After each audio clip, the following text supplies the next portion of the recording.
So here's a quick fun little trick you can do for your friends and family with just an ordinary piece of twine. You give your friend the twine to hold on to for just a moment because you're going to cut it in half. You want them to see that it's a whole piece of twine here. You just give it to them to hold on to for a minute. I got Mr. Hand here helping me out. And you're going to cut it right about the center there, just like that. And you want to trim off the ends so that they are pretty close to straight. Now you're going to have your friend hold their hand in a fist like Mr. Hand is here, and you're going to put the two strands down inside their hand. Bear with me with the crudity of this model. And you just lay those little pieces of twine over their hand like that, and you say the magic word, which is Presto in this case, and you slowly pull the ends up. And when you're inside the hand, they would magically go back together just like that. And you have cut and restored an ordinary piece of twine in the hands of your spectator. Find out how to do this fun, quick little trick right now. All right, so here is the secret on how to do the cut and restored piece of twine. Go to your local big box hardware store like Lowe's or Home Depot.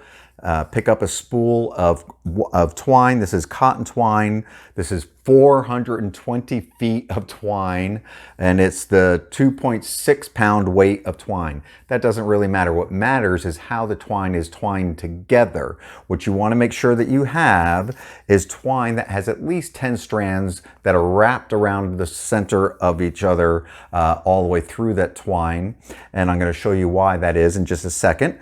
You're going to take a piece about that long. Doesn't really matter. There's no exact science to this. Get a piece 2 or 3 feet long. Set aside your rest of your twine.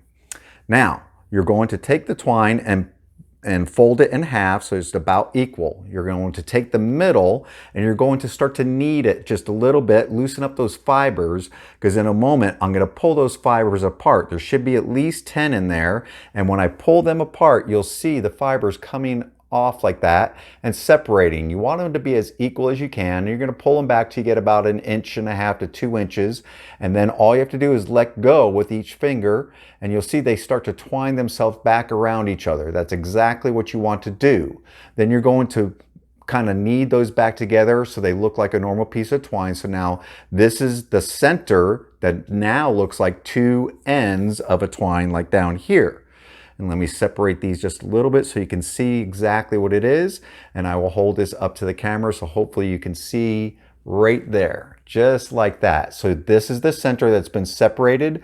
You've twisted these down a little bit and you make a little X right there. So when you hold that, this looks for everybody to see that you have 2 pieces of twine. Now this is the ends, and this is the middle. You're going to turn this over for just a moment because you want your ends to be equal before you start putting these back together again, because you're going to make the ends look like the middle, which is the middle's down here and this is the ends.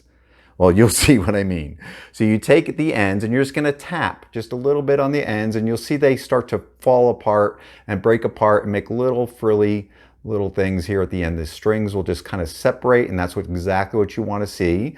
And you do that on both ends, and you're just going to tap it just a little bit like this to get them to fray open. And then all you need is a little bit of a glue stick. So grab your glue stick, and you're going to cover these frayed ends now with glue stick, just like this. And you just kind of wipe it on there. No exact science, just get a little bit on there on each end. And then you're going to put those 2 ends together to make it look like the middle. And I'll show you that here in just a second. Let me get a little glue stick on there, get that out of the way. So now again, you have the middle up here that looks like ends, and you have the 2 ends that are going to become the middle right now. So you take these frayed ends and you kind of put them together like this, and you're just going to kind of twist them around each other. That glue will start to contact the other part of the twine, and they're just going to mesh together.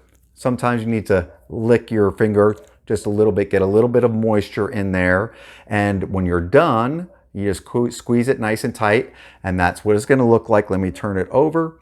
So now you have your 2 ends here.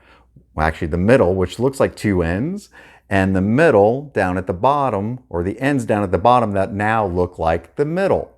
You'll set this aside and let it dry for just a few minutes. It does not take long. And this is what it'll look like when you're done. When it's dried, you have, again, the middle, which is two ends, and you have the two ends, which now look like the middle. Now you come out, you can handle this very casually. You can even put this on the table. It doesn't matter. They all kind of mix together and look like a normal piece of twine. Just don't act like it's not a normal piece of twine, because it's not right now because you have it gimmicked up here. Just handle it like it's a normal piece of twine. And normally I have Mr. Hand here, but you just hand the spectator the ends, which is the middle, which look like the ends with the dirty part right there. You just have them grab that with their fingertips like this. I couldn't do that with Mr. Hand, but this is what you would do. And then you're gonna cut in the center. What you're doing now is cutting those two glued sections together that are together, just like this. And now here's a really neat little subtlety to get rid of that gluey end, because it's a little stiff after it dries for a little bit. Just say you need to make sure the ends are equal, and you just cut away the dirty work right there. The trick is pretty much over. What you're gonna do now is you're gonna grab this end here and flip it over, have them make a fist with their hand like Mr. Hand here, and you're going to drop this down inside their hand. You take the two ends and you just let them lay over the top like that. To them, it looks like they're holding two pieces of twine in their hand. And then you slowly pull up till it gets in the middle of the hand. And when it's in the middle, the last little bit, when you pull straight, you want to pull taut, because you want those two ends that are twined together to untwine and become the same piece of whole twine. So you just pull up kind of briskly and you snap it tight. Those two ends go back together. You can hand this out for examination. There is nothing to see, no evidence of any trickery whatsoever. And that is how you cut and restore a piece of twine. Have a blast performing this one. You have enough here to last you a very, very long time. Now go do some magic.